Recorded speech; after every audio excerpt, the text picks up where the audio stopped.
Wow, wow, wow, what a fantastic game this is. Welcome to the review of Indiana Jones and the Great Circle. I am so excited to bring you this game under one of our Jump Inside reviews. It is fantastic. In case you're unaware, a Jump Inside review is condensing the first few hours of a video game, the bit that we think that is most important, and we kind of give you a review about the game based on those few hours. So, without no further ado, let's crack on and explain to you why I think this game is absolutely fantastic. Let's get going.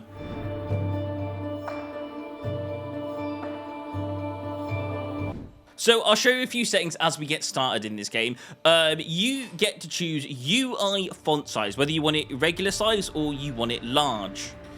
I think this is an excellent thing to put in a game, even though a majority of the time I'll just play this as regular size font text. I like the fact that large is there because not everyone is playing this up close to the screen. With subtitles, you get to choose off or full or foreign only.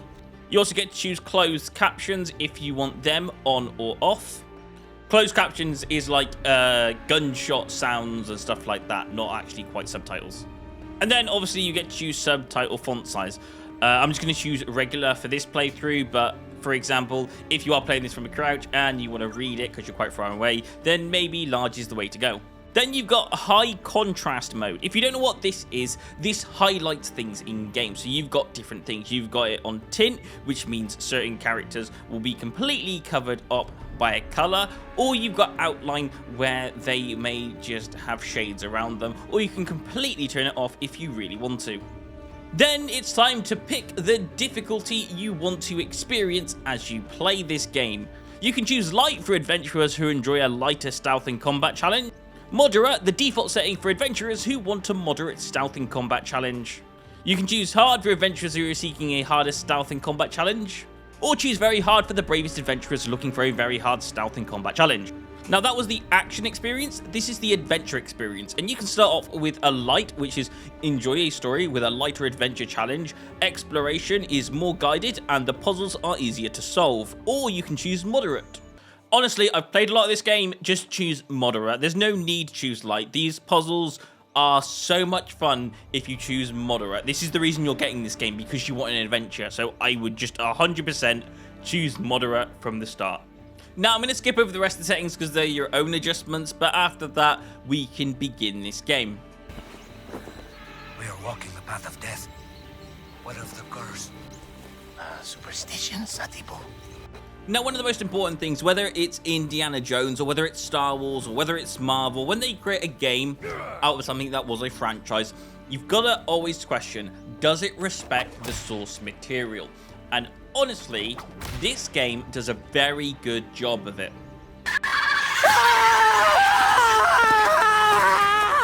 I think also another thing that I absolutely love is the voice acting in this. The voice acting for Indiana Jones isn't just spot on, correct, and lined up with the mouth. The voice actor is chosen because they actually sound like Harrison Ford at the time. I generally like the fact they chose an actor that sounds pretty spot on like Harrison Ford.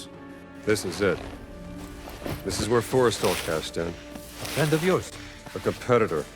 He was good. He was very, very good. Senor, nobody has come out of there alive. Please.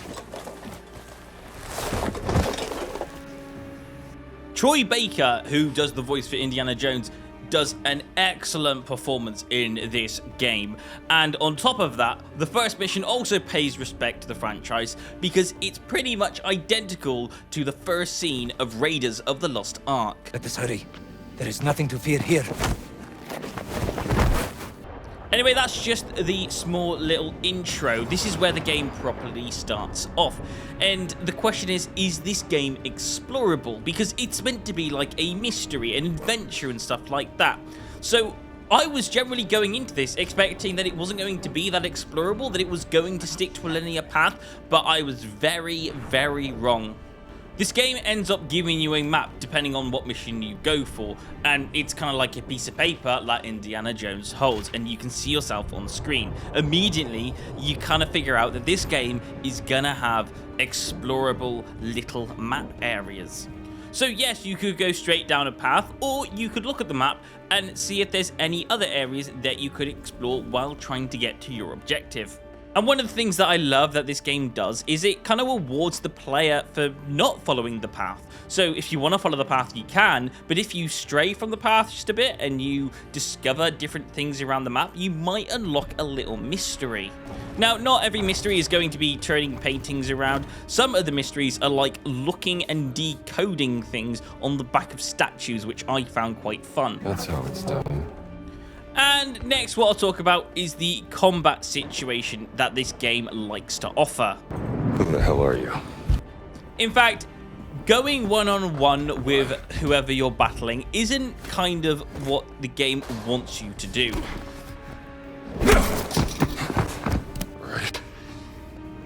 You asked for it. I think I'd like to say I played this game the way I think it wanted me to play it, was the fact that I should be taking out bad guys from behind, which is probably the most funnest way to play this game. Yes, you can just pick up weapons from around the map and just take out your targets immediately, really quickly. I just love how this game plays when it comes to the combat. Now, I play with highlights on, so I can actually see all the objects that I can pick up. And as you just look around the map right now, even at this beginning stage, there is so much stuff that you're able to just pick up and use against the enemy. There was one time when I was kind of sneaking, I picked up a spade and used it against one of the enemies, and then there was like 4 bottles in the area, and I was trying to use them to distract this other guard, and it just wasn't working, so I just went up behind him and just whacked him. Nice and easy. But just having all of that environment around you just makes this game more fun to explore and pick up objects and just use them against the enemy. It just makes this game feel more alive. So even in places like here where there are less enemies, there's still a few objects just scattered around where I can just like pick up if I want to. I don't have to, but it's there, it's optional, and I can, and I like it. Now, Indiana Jones isn't the best at parkour, but he doesn't need to be. He's got a whip, and his whip pretty much allows him to do anything. Like, for example, he can use his whip to climb up to building ledges. You can swing from ledge to ledge like so. You can even use it to abseil up buildings. Indy can also climb across rooftop ledges. And on certain places, he can use rope and power cables to zip line across. Those were dark times. Unbearable without a good friend at my side.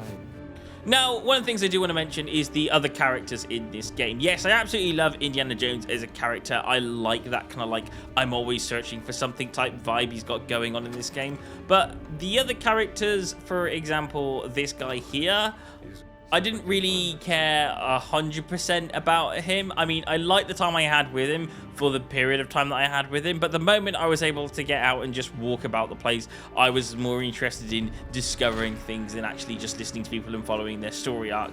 To be honest with you, this game is more about discovery than it is to attach to characters, and I like the way they do that. I think they play kind of like a temporary companion role to Indiana Jones, so it just kind of gives you a little bit of other people to talk to push the story along. But outside of that, do I think these characters are interesting? Do I think about them when I'm not really with them? Not really. I think Indiana Jones has more important things to focus on. I think he's more focused on the mission, and I think that's brilliant the way they do that. I don't think you need to do anything more than what you've done to these characters. Now, if you do want to play this game, just know that this game is about 130 gigabytes. That's one thing that I'll mention. So if you do have slow internet, then it might take you a while to download this.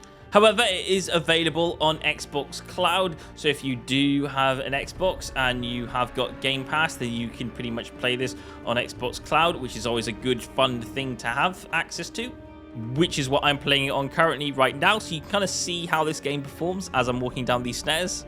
And the only thing that was kind of a bit pointless in this game was the money collection thing at the top right. I didn't really see a case of using this. I mean, you were able just to find money in different points in this game, which you could use to buy stuff with. I just couldn't find a lot of places to buy things apart from one thing. This is the price you pay.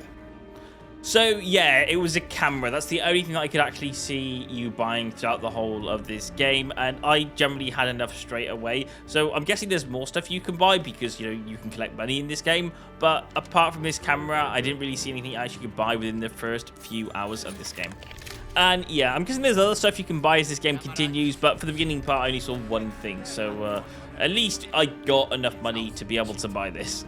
So the question is, does this game hit the nail on the head? Does it stick to what it's good at? And you know what? The answer for me is yes, 100%. It's got explorable maps, different level designs, jumping around, climbing, swinging, good combat, good puzzles in this game. It's got pretty much everything that I'd want in an action-adventure game. And for that, I think I'm gonna have to give this game a rating of 10 out of 10. This game is perfect for what it wants to be. So yes, if you are looking for an action and adventure game with a bit of puzzle solving, then this would definitely be a very nice game to play, and it feels good as well. So yes, if you enjoyed this video, please don't forget to give it a like and subscribe, and I will see you in another Jump Inside video very, very soon.